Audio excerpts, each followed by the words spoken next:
Ես ուզում եմ ուրախությամբ հայտնեմ, որ վաղուց սպասված այս միջոցառումը հասավ իր հանգրվանին, դռները բացում ենք Հայոց տան։ Իհարկե կարող եք ասեք, որ շուտ էր պետք անել, վաղուց պետք է, մենք էլ ենք դա հասկանում, բայց երբեք ուշ չի, որտեղ ինքը գաղափարը Հայոց տան շատ հին է, այդ մասին կասիկ խոսվի դեռ Շահամիրյանն էր գրել իր որոգայթ փառացում, բայց իրականացնելու իմաստը այսօրվա ինչու՞ն է կայանում, ես շատ կարճ փորձեմ ձեզ ներկայացնեմ, քանի որ մեր պատկերացումներով Հայոց տունը դա մի տուն է, որտեղ հայ մարդիկ պետք է ապրեն։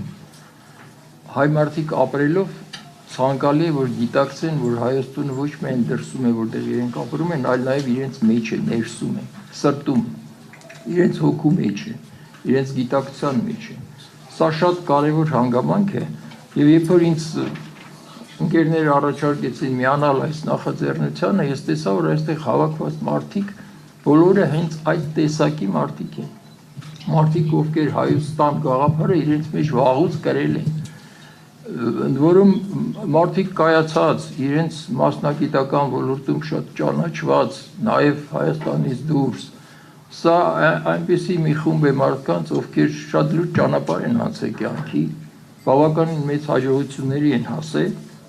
եւ ահա տեսեք, ահա այսօր ամեն մեկը իրենց ոլորտում, իրենց ասպարեզում մեծ գործեր արած եւ անող մարդիկ եկել են այն եզրակացության, որ պետք է միավորել ուժերը, որովհետեւ այսպես առանձին գործելով երևի սա ժամանակի պահանջն է, գիտեք, մեր հազարամյա պատմության ընթացքում մենք շատ դժվար ճանապարհներով ենք անցել, հայ ազգը, հայ ժողովուրդը, եւ միշտ միավորումն է փրկել մեզ, ցանկացած արհավիրքներից,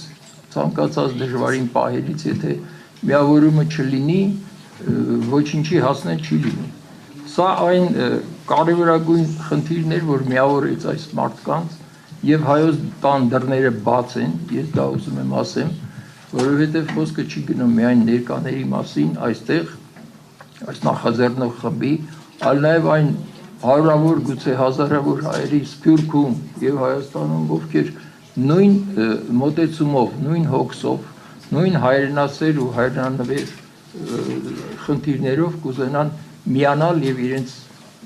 օգուտը նպաստը բերել այս գործին։ Ես կուզենայի հատկապես նշել նախագծի հիմքում դրված այն ներդաշնակության միտքը,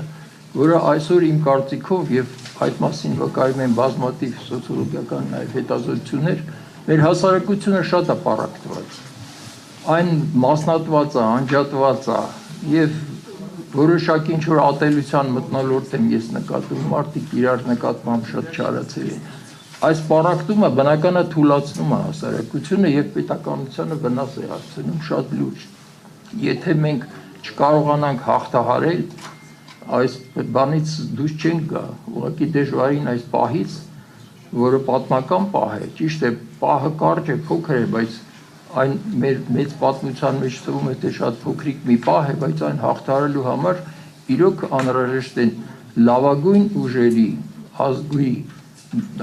Հայաստանի թե դրսում մեր լավագույն ուժերի միավորումը, միահույսումը, բաղդատումը, որպեսզի կարողանանք եւ երկիրը եւ ժողովրդին դուրս բերել այս ծանր վիճակից։ Մի երկու բառով ուզեմ ասեմ մի քանի զուտ դիտարկումներ, որոնք նաեւ ես վերցրել եմ բազմաթիվ այլ ժողովուրդներից, օրինակ չինացիների մոտ այսպիսի մոտեցում կա, իրենք ասում են չկա ես առանց մենքի, չկա իմը առանց մերի։ Հիմա մենք մի քիչ հայերս շատ ինքնակենտրոն ժողովուրդ ենք։ Մեր համար շատ կարևոր է այս գաղափարները, որոնք առաջադեմ են եւ որոնք նպաստում են զարգացման, այս գաղափարները վերցնել, ընկալել եւ ժողովրդի մեջ սերմանել։ Հակառակ դեպքում գիտեք, թշնամու մոտեցումը հետեւյալն է՝ պառակտել, որ տիրել։ Մենք դրան պետք է կարողանանք դիմադրել եւ դրա հիմնական առաջին գոնե գործիքը դա միավորումն է, բայց սա միակ բանը չի, որ Հայոց տունը պետք է զբաղվի,